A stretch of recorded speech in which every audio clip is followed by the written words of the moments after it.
French Cardinal Torrens stepped out to pronounce the ancient words. Habemus Papam. We have a pope, but who? Sancte Romani Ecclesiae Cardinalem Bergoglio. Jorge Mario Bergoglio of Argentina waited in the wings, Vatican TV capturing the moments before he greeted the world under his new name. Pope Francis, the first of that name. A Latin American, where 40% of the world's Catholics now live.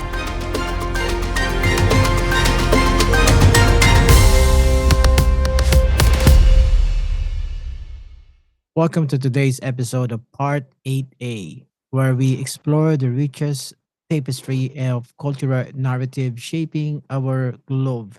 I'm delighted to introduce our distinguished guest, Dr. Fernanda Penaloza, Senior Lecturer in Latin American Studies at University of Sydney. Dr. Pinaloza, it's an absolute pleasure to welcome you to our program. Thank you very much. It's my pleasure. Thank you so much for that. I was reading on your article about Pope Francis on the conversation, and you said the Pope Francis' journey from the street of Flores, a neighborhood in Buenos Aires, Argentina, to the Vatican is a remarkable tale. Can you explain why? Yeah, I think, what I was trying to convey was a little bit of context around how he became the Pope. Not so much why he was elected, but really trying to understand that emphasis on social justice and how he was then perceived as the Pope of the poor. I think that vision tends to be a little bit sanitized or depoliticized or diminished.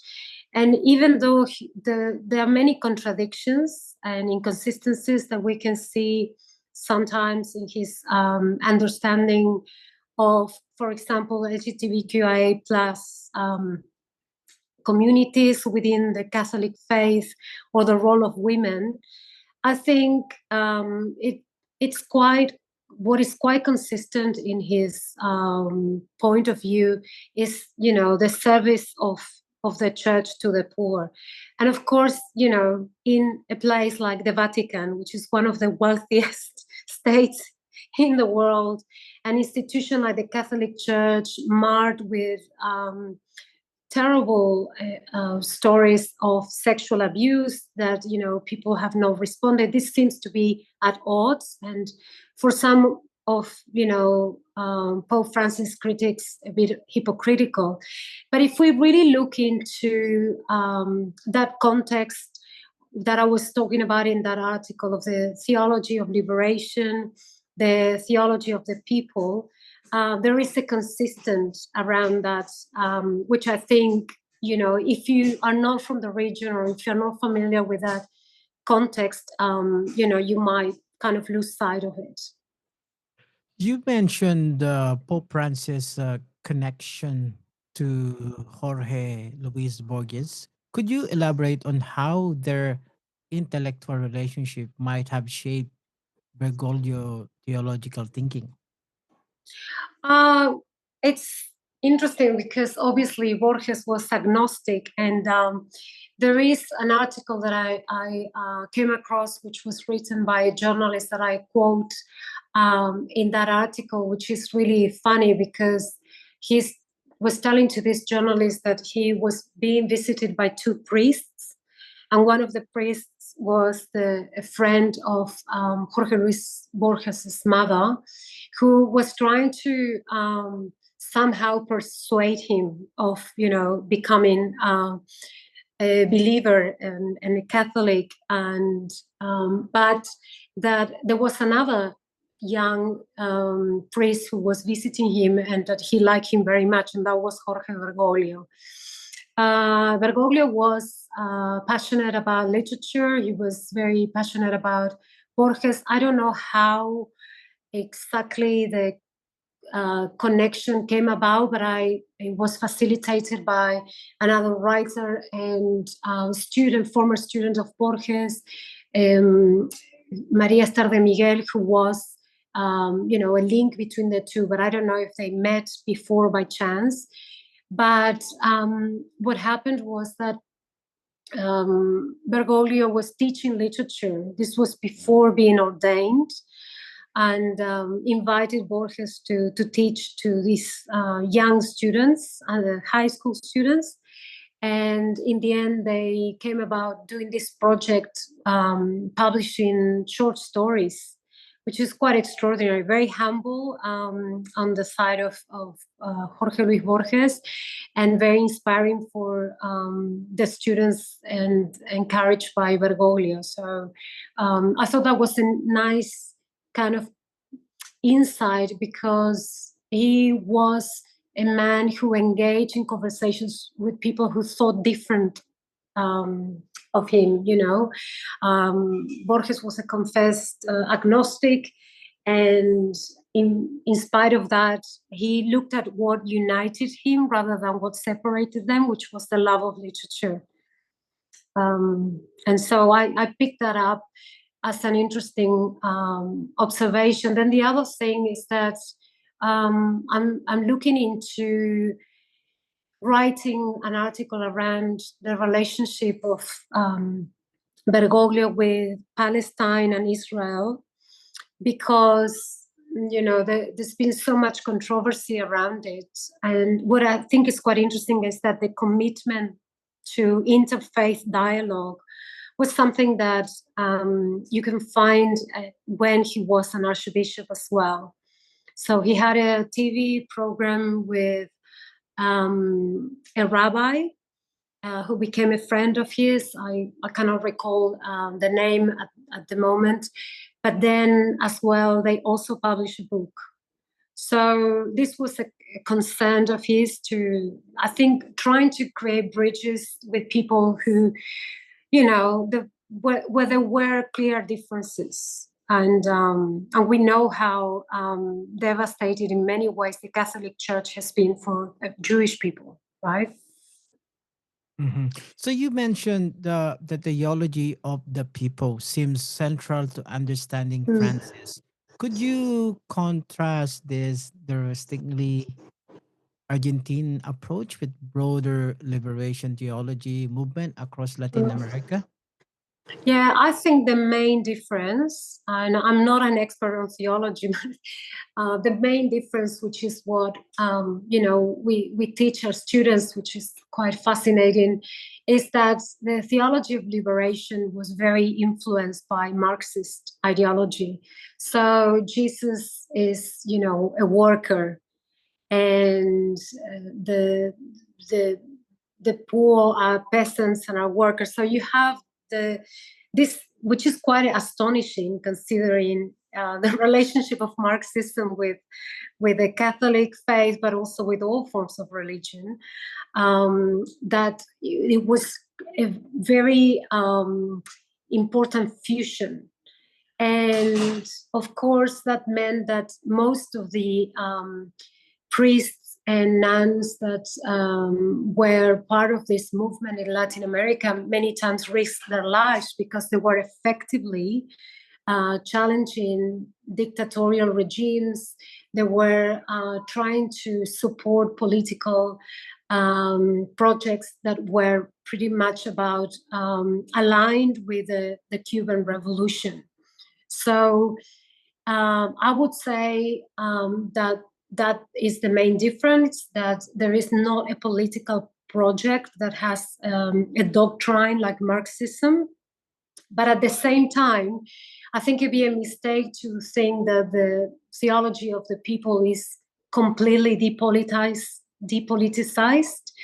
because one of the things that has been quite characteristic of many priests who have, like Bergoglio, been quite close to marginalized communities, with impoverished communities, is that they tend to make demands and claims to the government, whichever government is in charge. And this created a great deal of friction between Bergoglio and the Kirchners at the time, which is interesting because then they kind of reconciled themselves. There were also criticisms around his supposed involvement during the dictatorship. And I think that's what differentiates, the theology of the people with the theology of liberation, that there is less direct confrontation, even though it ends up with tension with the political power, because the agenda, even though, as I said, becomes political, because, if you want a just world and you can see inequalities, you're going to make demands to the government, but they are not within that ideology of Marxism.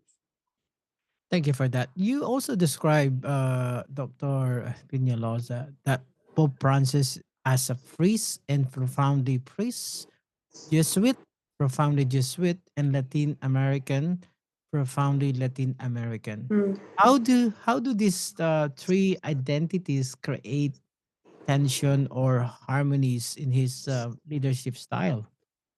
Yeah, these are the words from a longtime friend of his and Uruguayan journalist, and they're not mine, but I closed the article with that quote. I think he was profoundly a priest because he was unable to challenge the main doctrine and the structures of the church. If we look at the relationship with LGBTQIA plus communities, he wanted these communities to be welcome in the church, but he remained quite firm about the fact that it was sinful, and that he was not someone to judge. The same with women who divorced. Like, he didn't want the church to withdraw the pastoral care that they needed, but there was no direction that it was clearly challenging the doctrine. The same, I think, applies with women, ordaining women, or celibacy, or abortion. He said quite problematic things around these topics, and I think that shows that he was very informed by principles of social justice, human rights, and all that I have mentioned before, but within the doctrine of the Catholic Church. So that's why I think he was profoundly a priest, right? He was within the institution. Then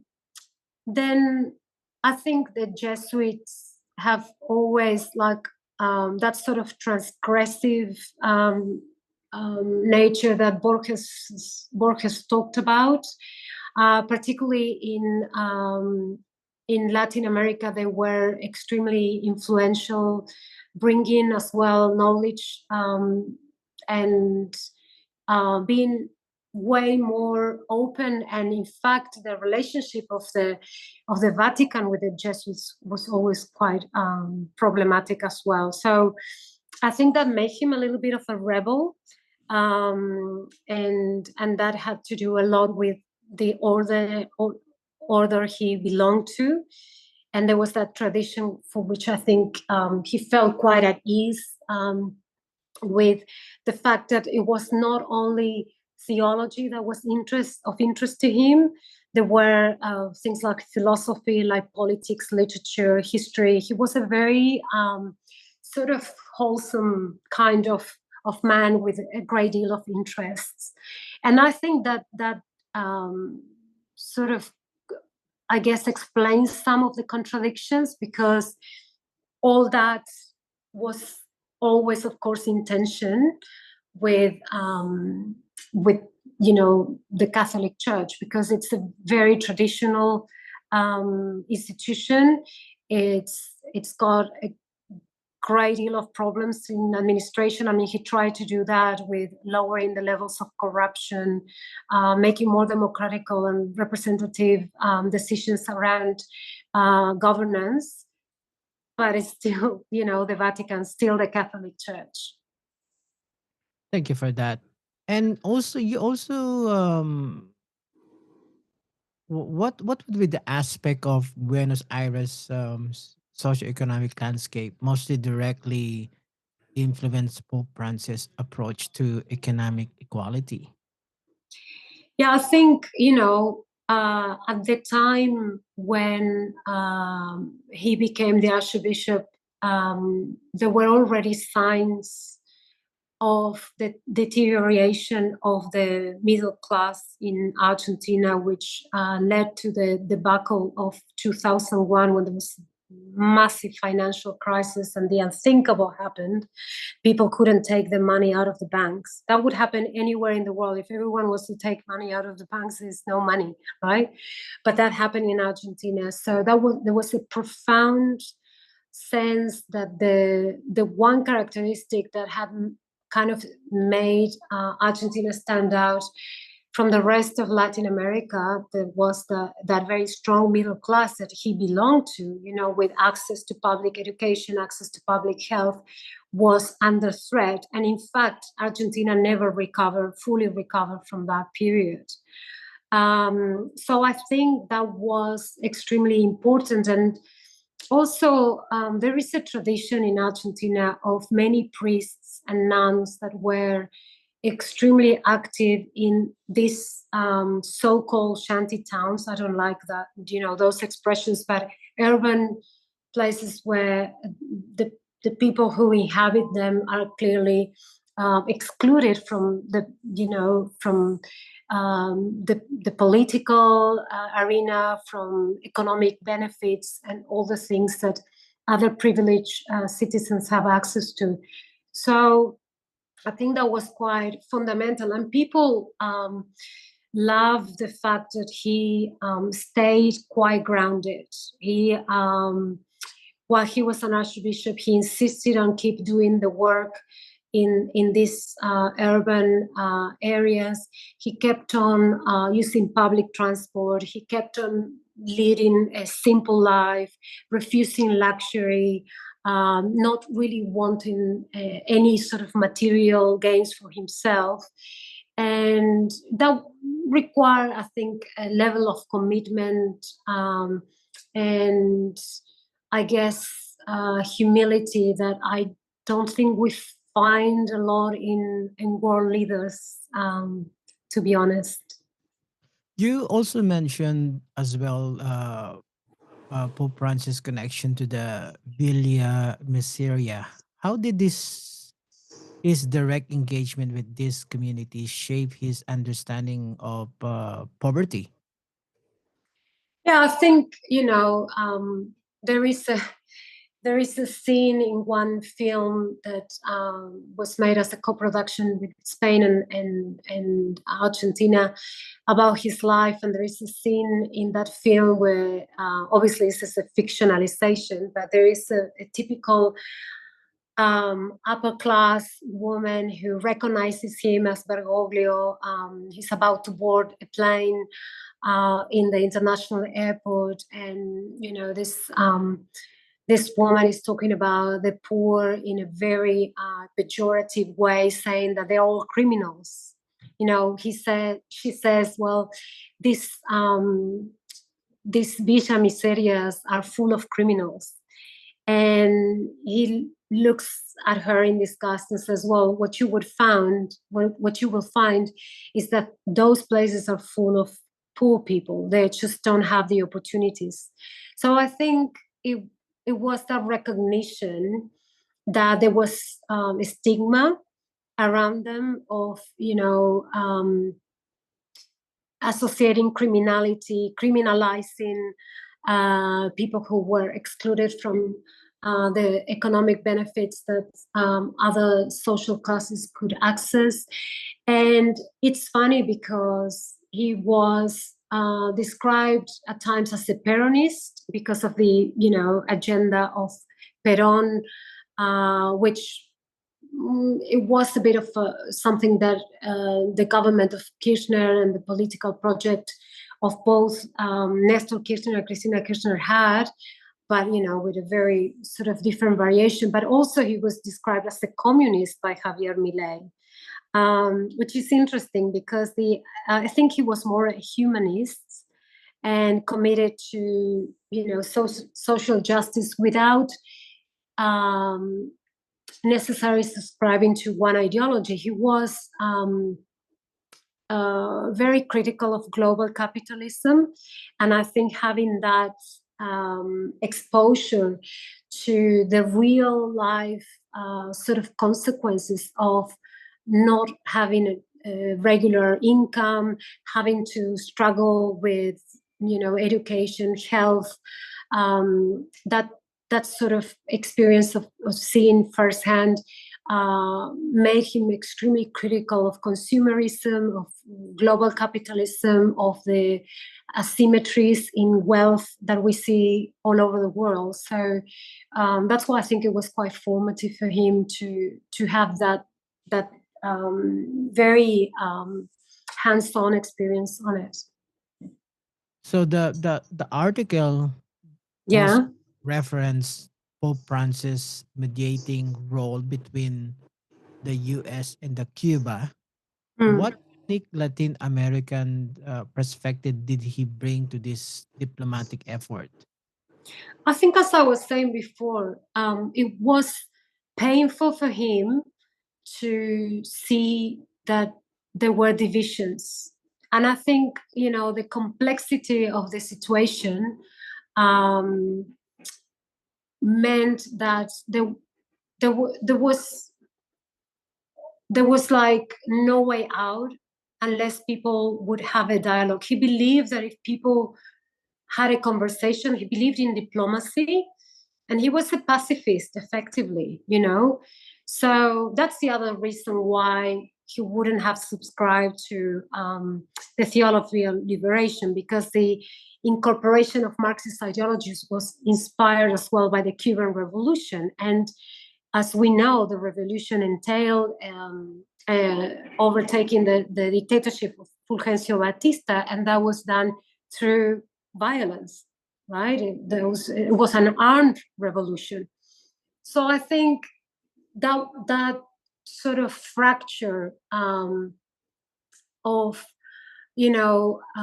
between a political project and the care or the protection of human rights, and in light of a more sort of peaceful approach to trying to come to terms with a resolution between two opposite forces was in his mind, and he tried to advance, but then it didn't eventuate, unfortunately. But I think he was genuinely interested in pushing for a pacifist resolution, as opposed to continuing with the sort of confrontation and antagonism between Cuba and the U.S. That the revolution brought about, But he didn't succeed, unfortunately. And I think he had that in mind as well when he made a few attempts around a peaceful resolution of Israel's interests in Gaza. Pretty much similar approach. Mm-hmm. So how was Pope Francis' appointment of non-European clergy specifically impacted the church in Latin America? The impact of what, sorry? So what was the impacted the church in Latin America when Pope Francis' appointment of non-European the clergymen? Yeah, I think in Latin America, there was a sense of pride when he became the Pope. Certainly, there was a national pride in Argentina. He was quite well known already as well in Argentina, but also he refers to his real sort of awakening of being part of the region in 2007, and he even quoted that sort of very utopic vision that Simón Bolívar, one of the liberators of the independence in Latin America, had, that the whole region united. So I think it was a source of pride, of coming together as a region, having the first non-European pope being appointed, and being a pope from Latin America. There was a contendant who was a Brazilian archbishop. So I think it would have been either way, but I think Bergoglio had the advantage of being quite well regarded already in Argentina, and in the end it was him. But it was the second time, because the first time it was in 2005 that he thought he had a chance. So once you've reached that level, I think you have to be quite popular and powerful in your own way. So there was a lot of popularity. Thank you so much. For you, Doctor, what my last question is for you, Dr. Pinaloza. For you, what is the impact of Pope Francis that you that you can remember while what work he's done as a pope? Yeah, to be honest, Legacy. I think it remains at a symbolic level, unfortunately, but it was quite daring and important, simply not so much because of him, but because of the absence of other voices reaching that sort of level of commitment, which I think it makes me kind of sad that now that he's gone, I just don't see any global leader with that power of influence saying what is happening in Palestine is unacceptable. And I think that's a terrible loss. And I'm not the only one saying this, but also you can see all the politicians. There was a very good article in The Guardian. A journalist was saying that in the UK, they were lamenting his death, but everything that is being mentioned is about the poor. No one is mentioning about any of the political sort of stance that he had in regards to Israel and Palestine. And, some people have claimed that because of his position in regards to Israel, he was, reproducing much of the hatred that we have seen throughout centuries, really, from the Catholic Church to Jewish people, which is something absolutely appalling and unacceptable. But I think it's a criticism that doesn't really have the sort of foundations for it, because, as I said to you, he was truly committed to interfaith dialogue. One of the things he did when he became Pope was to transplant that interfaith dialogue in the Vatican. He did also pursue or push for pursuing justice for the victims of a terrorist attack by the Hezbollah. There were 2 terrorist attacks in Argentina against the Jewish people, which were horrific. One of them was the worst in the history of Argentina, where 80 people died in a mutual association that was Israeli Mutual Association. So he also tried to he they said that at first he didn't accept, but then he received family members of people who were hostages or still are by Hamas. So I don't think it's so simple as saying that he was not supportive of the Jewish cause. I think he was indeed critical of Israel. But it's interesting that those were his last words for the public, that he felt for the Israelis, that he felt for the Palestinians, and he felt their pain. So again, it's a very utopian, humanistic kind of approach. Didn't go beyond the symbolic, but I think there was that little kind of hope that I'm not sure how is it going to be filled. I know there are a lot of people who are extremely committed to a peaceful resolution of this terrible war and the atrocities that are happening there, but I don't think they have the power in creating, a bit of commotion in the global arena. Thank you so much, Dr. Pinaloza. Dr. Yep, thank you so much, Dr. Fernanda Pinaloza of University of Sydney. For those wanting to explore more of Dr. Pinaloza's work, visit our website. We will compile additional resources on indigenous cultures, Latin American studies, and contemporary traditional identities. Thank you so much again, Dr. Pinaloza, for your time. Thank you so much. Thanks. Join us next week as I continue our global conversation, providing the daily analysis of culture, politics, and identity that shape our interconnected world. I'm Miko Santos, and this has been Part 8A podcast. Until next time, thank you for your listening.